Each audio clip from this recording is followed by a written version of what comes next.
We do have a patient that is writing in on YouTube. She wants to know when it's time for a bypass. She's going on her 6th atherectomy.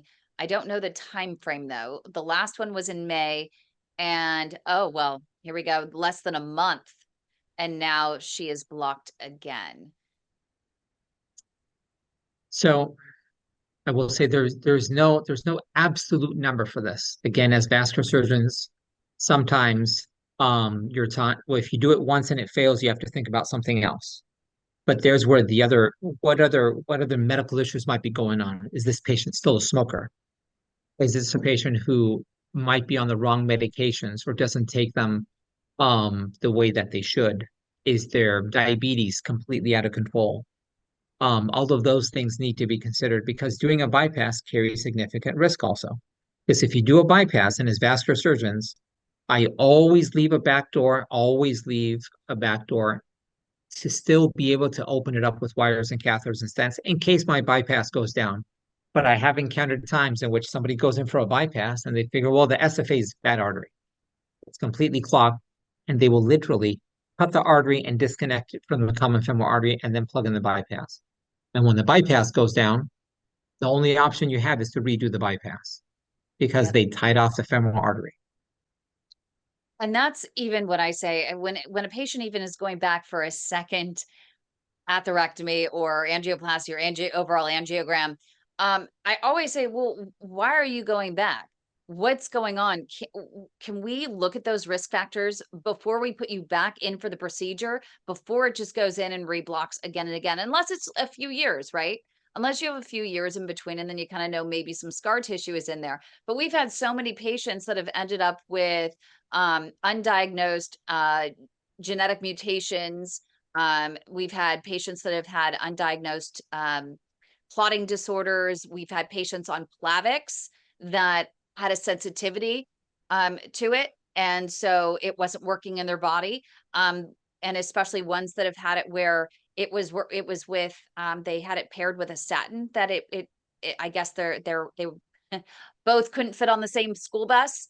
Dr. Anita Dubois, as you know, a vascular surgeon, she came out with a study recently that talked about that. Yes. And Yes. so there are things but I don't understand how the doctors do not stop for a moment to consider this, to say, hey, wait a minute, before we put you back under the knife, let's stop and let's take a revisit at your, I mean, this could have just been chance, but why take the chance without dotting your I's, crossing your T's first? And that's what I Yes. tell patients before you go in there with this checklist that says, okay, do I have an autoimmune condition that's out of control? Are my medications okay? Am I compliant with those medications? Am I walking? Let's make sure that we exhaust all of those first before we put you back on the table. Yes. Now, that being said, being a devil's advocate on this, the smaller the artery, the higher chance endovascular treatments will fail. That's in layman's terms, that's what we Right. have. Below The the next knee, part right? of it, yes, absolutely, for tibial interventions. The next part of this is even in the best endovascular treatments of, for example, the femoral artery, there's not a single treatment, there's not a single treatment that is 100% at 1 year.